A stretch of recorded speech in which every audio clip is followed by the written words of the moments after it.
Fortune was lucky to emerge relatively unscathed. Griard was able to walk away from his wrecked car. Also retired, Aguri Suzuki, Claudio Langers, Andy Wallace, Gary Evans and Russell Spence, all eliminated.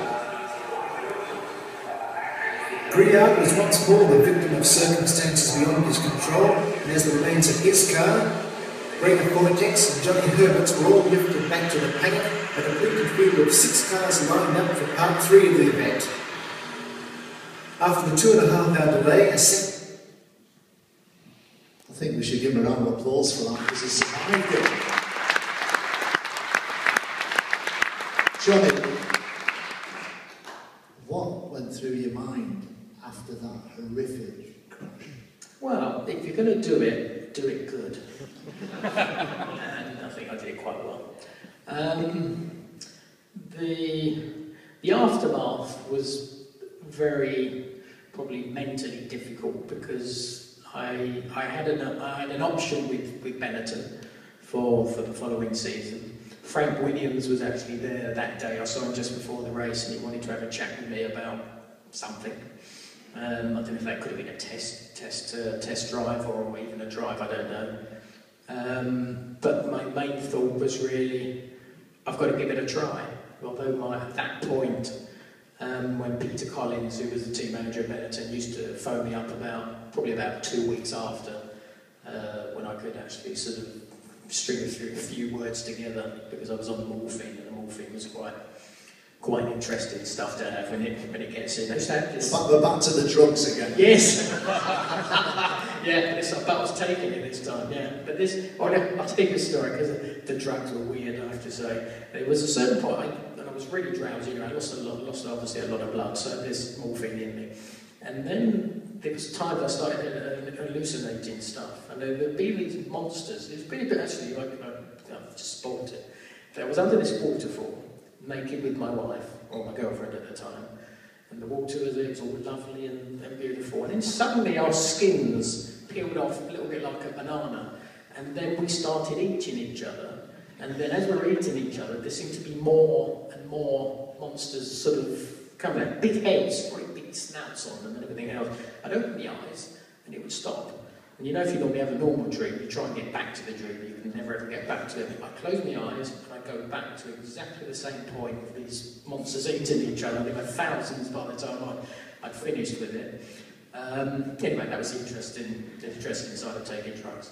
So I got taken off those quite quickly. But the aftermath again was, well, can I tell them about the accident? Well, I think we'd like to hear it. Yeah, okay, yes. I don't know anything about it. No, all I can remember is my wife today says, why the bloody hell did you park it at such a stupid angle? Because on the first start, because that was actually the second start, on the first start I parked quite straight, and Brands Hatch has got quite a dip, especially on the pole position. Actually, third place is generally the best place to be, or second place.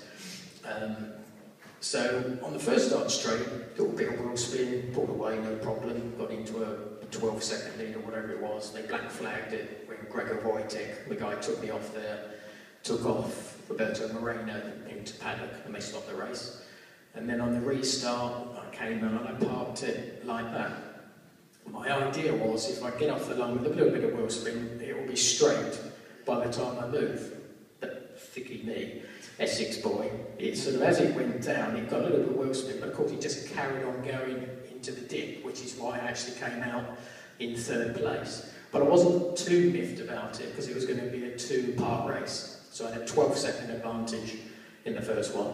And I can't remember how many, there wasn't that many laps for the second part. So it wasn't a big issue. If I finished second, it was going to be enough. But on that first lap, as we went into Druids, which is the sort of hairpin at the top, that Gregor Wojtek as well, we wheel banged actually going into Druids.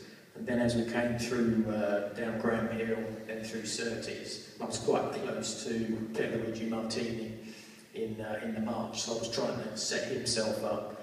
But Gregor, I get quite a good run on me as well. So he pulled out just as we got to that bridge.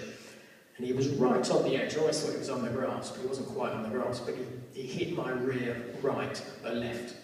And that's when the car then turned and then shot off left. And unfortunately, the way the bridges that goes across on the way down to Hawthorne, the Armco generally you'd think would just go straight down the hill, straight up to the corner and round.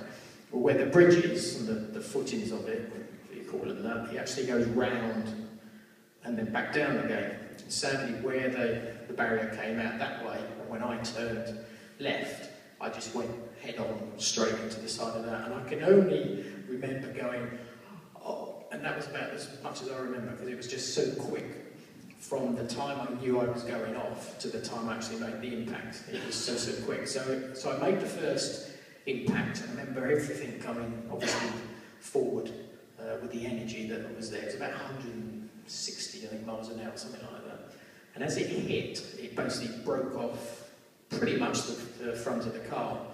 But I don't think my damage was done until actually I spun across, as you see on the second bit, and I actually go head on again on the other side, but without the front of the car on. So when it stopped, and I always remember sort of sitting there because your knees are up, sort of up here. And when I looked and opened my eyes, there was just a big hole. I could see the trees sort of in the background, but I could only see the knees like that. So the first thing I thought was they'd gone from the knee downwards. That was the first thing I got. So I remember putting the head back and going, knock me out, knock me out, knock me out. And they gave me a gas that sort of not knocked me out. I was conscious, but I wasn't aware of it. But I still can't remember bits once the gas was in on. As I talk, Adrian Reynard, who designed it, and Trevor Foster, who was my engineer, used to be at Jordan as well, came up when I was still in the car. But as I said, as I was talking, I can't remember it, but I now and again sort of remember it. But all I do remember is a marshal. A marshal sort of came up when I was back, knocked me out, knocked me out. He sort of went, "You're okay, you're okay." And then he walked around the front of the car. And then I just remember him sort of going like that. So I knew it wasn't good. But then afterwards, when I was in hospital, and as I said, I spoke to Peter Collins a couple of weeks after, and I remember he said, how were the feet? And they were quite wrapped up. And I remember when he said to me, how are the feet coming? And I said, the left one's starting to move, and it's moving that much. It was literally about 0.5 millimetre of movement. I haven't got that much now, that's the maximum I've got on that one. So, if it was the other way round, then I wouldn't have had a career. I've just got enough on that one to do it. But that one got sort of cut off effectively, sort of cut from here around there. And then that one, my heel, is actually around the side, around here somewhere. So it's quite difficult to walk on. But the aftermath was just about, I thought, right, I'll give it a try. If I give it a try, and I get a chance, then it would have been worth going through the pain and everything else, because they're not brilliant now, but they used to damn hurt, because I went to Austria, and Tony Mattis, who was actually used to look after Mansell and Keke Rosberg, and we used to go in the trees in Austria, in Feldkirch, and used to do mountain climbing, effectively. I used to run up this hill, and it hurt like hell, but I had this underlying fight in me to give myself a chance, because at that point, I had a contract, and I didn't get the contract until, I think, the Spanish Grand Prix in '88, and I was still in a wheelchair, which today would never, ever happen. So I was unlucky, at the same time, but it was one of those things, and I'm glad I've gone through it, because I can sort of share it even with my daughters and with you as well, where if you give up, then you'll never know, but if you try, at least you'll have a chance. And I'm sort of living proof that if you try hard enough, there is always a chance. I wasn't as good as I was before, but even so, I still had a chance. I still won 3 Grand Prix, so I'm disappointed, because since a kid I wanted to be a world champion. But life doesn't always do you all the good things sometimes. But it was an interesting time. Eddie Jordan again, and it sort of helped launch Eddie, because he got Jean Alessi the following year, and they won the championship, and obviously Jean went into Formula 1, and of course Eddie followed suit in 1991. So it was special times, difficult times, but special at the same time. Just on